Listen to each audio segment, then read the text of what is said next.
This recipe is for alfredo sauce. It's kind of famous, I have to tell you. This is some pretty good stuff. I wanted to show you, we start with an onion in this recipe. We're going to cook the onion before we put all the ingredients in a blender, make a nice creamy sauce. And I just wanted to show you a little bit about how I start an onion. I like to take off this part that comes up out of the ground, right? And so this is how I begin peeling. Then I begin to peel all the brown off. And what I do is I take my knife and I cut out in give it a wide berth, this end that is part of the root. Actually, I have heard that when you leave this part intact, it is not quite as make you cry. What I'm going to do now is chop this up. So I cut it in half and then continue to peel. Once it's all peeled, then I just chop it. And I'm going to chop it and I'm going to put it into the skillet with broth. Right? I'm not going to cook with oil because broth does the same thing, only I believe it makes it a little bit more delicious. Sometimes oils coat our tongues, and like high-fat food does as well. And so a lot of people tell me when they switch to this form of eating that their taste buds come alive. This can be really roughly chopped. It doesn't need anything fancy because, like I say, it's all going to go into the blender. Before we put it in the blender, we're going to put it in the skillet. I love to cook with cast iron. Again, it's really healthy for you. It adds iron, which most of us can use in our diets, especially you college-age women can use to have some more iron in your diets. And cooking with cast iron is a great way to get it. And in the pan with the onion, I am going to put just a little bit of broth. This is Trader Joe's vegetable broth, just a tablespoon, maybe two.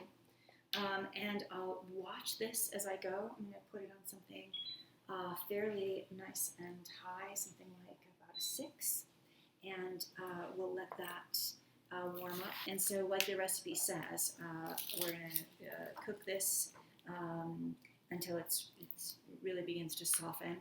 And then we're going to add the garlic to it and then cook it for 1 more minute. Actually, while I'm cooking this, this is what I do. I'm going to get the next phase of this recipe ready, and I'm going to be putting it in the blender. So the ingredients that are going to be going into the blender is a 1.5 cups of silken tofu, right? You could use cashews for this that have been soaked, and instead we are using today tofu. Okay, so I'm going to put this right into the blender. Actually, the onions are going to be going into the blender as well, but we're going to cook those first. So while they're cooking, I'm just going to continue on with the recipe. It says that 3 cups of vegetable broth are next. I like to not use all 3 cups in the blender, and especially if I'm using cashews. And the reason why is it makes it fill up with so much liquid that it ends up chasing the cashews around. Whereas I want those cashews and the tofu to blend up, right? I want it to get really good and smooth, right? And so I only add a little bit of the broth for now, and I'll add the rest later. The other thing that goes into this is some miso paste. We talked about miso last time, and this recipe calls for a teaspoon. And I'm just going to use this teaspoon. This is coming along nicely. I have this up a little bit high, so it's going to brown them, maybe caramelize them just a little bit. It makes onions really super delicious Some people like to add a little bit of sweetener to their onions to help that caramelization happen a little bit faster. I'm not into it. I'd rather just cook them. Our next ingredient is lemon juice. I squeezed it before I got on camera, so we'll just pour that 1 tablespoon right into our blender. It calls for a teaspoon of sea salt. I'm a firm believer in adding salt at the table. I think the dish is just a little bit more delicious when you do that. I'm going to turn these onions down a little bit because I'm just about to add the garlic. The reason why you don't put the onions and garlic in at the same time is because garlic burns really quickly. Some of this garlic comes from when we were utilizing the garlic press, and so some of it, didn't get all the way minced up, and that's absolutely perfectly fine because it's going to get blended. Okay, so this is drying up quite a bit, and if I needed to cook this a whole lot longer, I would add a little bit more of the vegetable broth to this so that it doesn't stick and it doesn't burn. So, but you can see, I don't know if you can see this, but these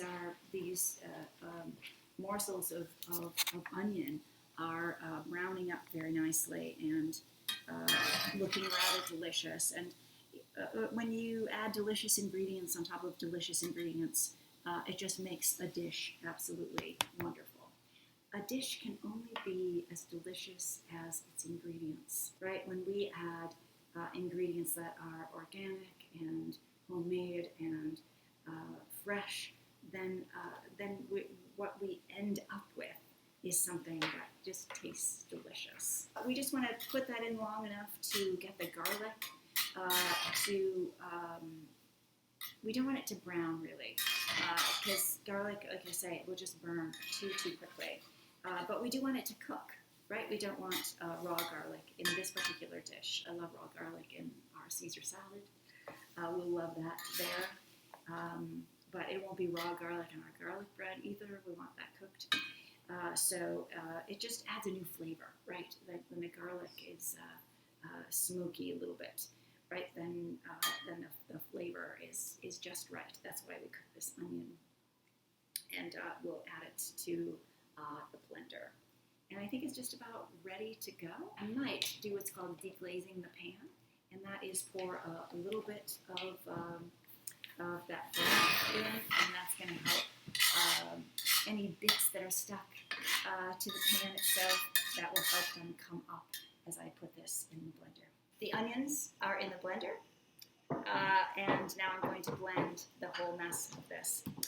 If I were doing this with cashews, I would have blended the cashews with the broth first, right, to really get those creamy. But now I'm going to add it all together because the blender will have such an easier time. I am looking at those sides to be sure that this is nice and creamy, and there we have it, nice and creamy Alfredo sauce. So there we are, we're all blended. The recommendation is you blend for 2 minutes, which is going to seem like a tremendous amount of time, and that loud blender is going for that amount of time. But you want to taste and see if what we have is something that is going to be fabulous on pasta. So we don't have pasta cooking because we are making these videos in advance, so we're not going to cook the pasta. We figure you know how to do that. All right, so I'm just going to taste and then add as I like. This is a fresh spoon that I got out, and I'm not going to put this back in the blender. I am just tasting this and making sure that it is going to be fabulous on our pasta, and it is. It's so good. All right, that is it. So once our pasta is cooked and the pasta is hot, we can pour this warmed sauce. You can either warm it at the time or it is already just a little bit warm, and that's all it needs to be. We'll pour it over the hot pasta and mix it up just before you serve it. Sometimes we like to put not too much of this on the pasta, so you have a little bit left over and you can pour it